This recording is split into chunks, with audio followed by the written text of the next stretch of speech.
YouTube channel and press the bell icon to get the latest updates.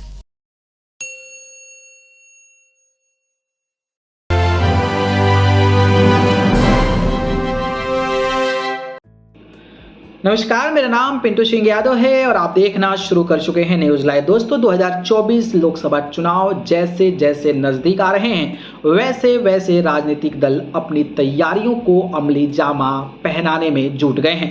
उधर इस लोकसभा में मोदी सरकार को हैट्रिक लगाने से रोकने के लिए इंडिया गठबंधन तैयार हो चुका है। कांग्रेस, समाजवादी पार्टी, आरएलडी समेत तमाम विपक्षी दल एक साथ भारतीय जनता पार्टी का मुकाबला करने को तैयार हैं, लेकिन इस वक्त निगाहें बहुजन समाज पार्टी पर टिकी हुई है। हालांकि बहुजन समाज पार्टी की सुप्रीमो मायावती पहले ही इस चुनाव के लिए एकला चलो की राह चुन चुकी हैं, लेकिन इंडिया गठबंधन के दल मायावती को साथ लाना चाहते हैं।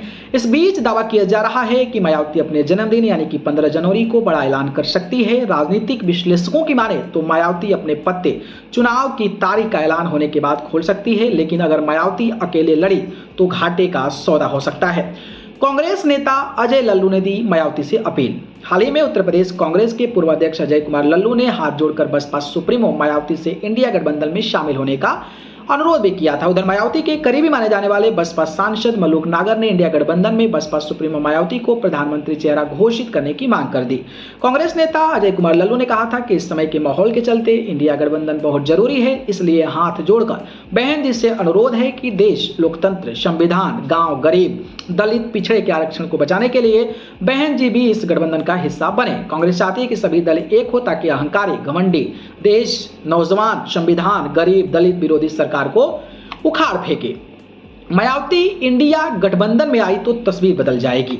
वहीं बसपा सांसद मलूक नागर ने अपने एक बयान में कांग्रेस के दो नेताओं का जिक्र करते हुए कहा कि कांग्रेस नेता कह रहे हैं कि यूपी में अगर बसपा साथ नहीं आती है तो बीजेपी यूपी में 73 से 75 सीटें जीत जाएगी। यही नहीं, बसपा सांसद ने कहा कि कांग्रेस नेता ये भी कह रहे हैं कि अगर बीजेपी को पूरे देश से हराना है तो बीएसपी को साथ लाना होगा। इसलिए अगर कांग्रेस या गठबंधन के दल प्रधानमंत्री का चेहरा बताते हैं तो मायावती जी को पीएम उम्मीदवार डिक्लेयर कर दे।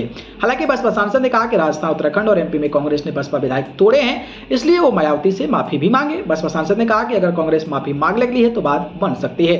मायावती जी विचार कर सकती हैं, अगर बसपा साथ आई तो तस्वीर बदल जाएगी। गठबंधन अकेले यूपी में 60 से ज्यादा जीतेगा। बाकी जिस तरीके से मायावती को लेकर सस्पेंस अभी बरकरार है और कांग्रेस लगातार जा रही है, उसको लेकर आप अपनी राय बताइए। धन्यवाद।